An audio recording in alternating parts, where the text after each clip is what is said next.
In this video, we're going to be talking about our short stay at the Carsington Water Caravan and Motorhome Club site in our Hero Camper Ranger.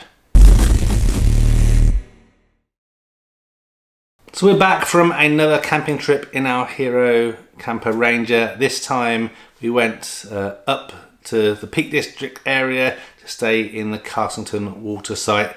It's a beautiful looking site from the website and even more beautiful in person.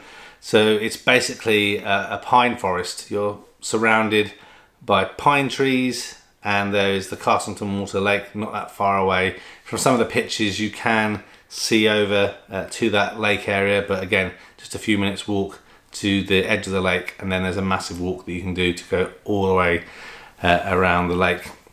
So again, we're here in our Hero camper, so the small teardrop camper. I'm still sleeping on the ground at the moment in the Thule awning, but the site itself is nicely laid out. It's a very long site, and there are only one facilities block for the showers and the toilets. So again, if you have younger children, you probably want to stay closer to that toilet block. But again, it's a very long site. So we stayed just a little bit up from the toilet block, and it was a nice pitch. Things are obviously somewhat sheltered due to be surrounded by the pine trees, but we still managed to be off grid for most of that trip. Again, this is just me trying things out, but eventually we did plug in because there was a couple of overcast days, and actually a very stormy day. So much so that quite a few pitches, including ours, did suffer a little bit of flooding. In fact, it was during the day and not whilst I was asleep, but we did have rain coming down in through the awning, a little bit of a river. And so one of our other takeaways of things we're going to improve for future is just get a very small kind of fold up step that we can put some of the things on that we keep in the awning. So mainly they're things like awning bags and stuff that, you know, whilst things aren't being stored, we need to keep them somewhere. So we get that. But as with all Caravan and Motorhome Club sites, things are nice and clean. They are well maintained. The reception area has a very small shopping area. So there is a fridge with some food and milk and stuff in there, sweets and ice creams, but not a shop as such, more like a little tuck cabin. There's a nice park there, just kind of up off the kind of main area of the campsite. You do access it through one of the pitches, so I think it looks like there's a pitch that's permanently kind of out of commission that enables the kids to come in and out of there. There is a long tarmac kind of stretch that leads the whole length of the campsite. Obviously this is where you kind of pull off certain areas for the motorhome water points and stuff like that, and kids are going up and down there on scooters and bikes, sometimes quite fast, so keep that in mind. There is a little dog walking area. It's kind of through like a small bit of forestry area. That's okay, it's not one way or anything, but somewhere for your dogs to stretch their legs. And in the field next to it, which isn't owned or accessible from the campsite, there are some horses and cows and things in there as well. Heard quite a lot of kestrels and owls and things in there. It's really a very peaceful site, very enjoyable. In terms of some of the other kind of things that happen there, like a lot of the Caravan Motorhome Club sites, they have certain nights where people will come in to offer food. So when we were there, there was a pizza van that turned up.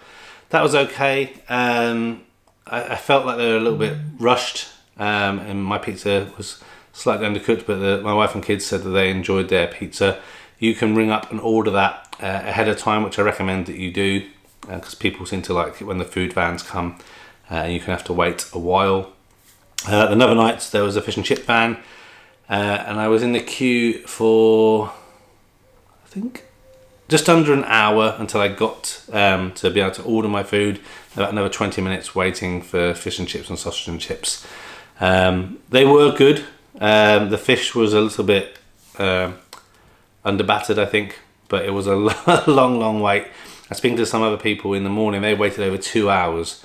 So yeah, I don't know, it was good, but by the time I got to make my food order, because it'd been so long, the kids had already been snacking. I think everyone had kind of lost their appetite and was ready to sort something else out. So a bit of a shame that they don't turn up earlier and be ready. But I guess they're trying to make sure they don't cook a load of stuff and then people don't buy it. And then the one morning, like a coffee van turns up. It's in the form of a horse box. Good coffees and milkshakes, and they had some croissants and things. My wife was a big fan of that. I think that was the highlight for her of the trip in terms of the things that came. But a very, very nice site. Again, a few things to do, to drive around and see. Obviously in the Peak District there's many things that you can visit out there. And again, even though the weather wasn't that great, it was still very enjoyable, and there was lots of kids there, which is great if you've got kids, so they can kind of play with each other and entertain each other. And that's actually one thing that we really didn't kind of expect since buying our Hero camper and visiting these sites. It's really helping with our kids' social interaction and building confidence, especially during COVID, where everyone's been stuck at home for such a long period of time. It's still important, in my opinion, to practice some measures in terms of hand washing and masks and stuff, and just being considerate of others and social distancing and stuff. But obviously you should do whatever you feel is appropriate for you and your family. But definitely a site I would recommend, definitely a site that I would consider visiting again. I don't think I'd go there during the winter. You definitely want to try and go there in the heights of summer, which is what we did, even though the weather wasn't great. But this is England, and you know how that goes. But yeah, really good site, good sized pitches. I think there are mostly all gravel. There were a few grass ones. They've got a couple of fully serviced pitches, I think, and then some without awnings that I didn't spot until the last couple of days, which were on grass. But yes, definitely a site I would recommend again. Hopefully the pictures, as I've been talking, give you some insight into what it looks like and the feel of it. But yeah, so I think that was trip. Is that trip number 4? I can't remember. But after this trip, which will be the next video, we left the Peak District and Carsington Water and then headed all the way across. Took about 2.5 hours through the back roads to an affiliated Caravan Motorhome club site in Ludlow, and that'll be the next camping video that you guys see.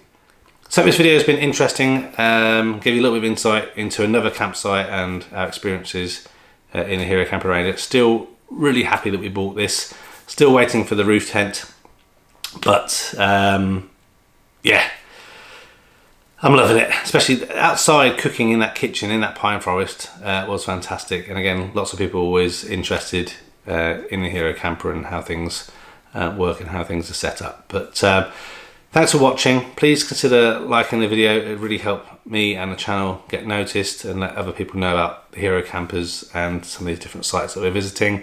If you haven't done already, please consider subscribing and pressing the bell notification icon, and you can find out about other videos, campsites that we've stayed at, some of the gear and products that we're using in our Hero Camper Ranger. And again, if you have any questions, please feel free to ask them down in the comments, and I'll do my best to answer them. Until the next video, take care of yourself, and bye for now.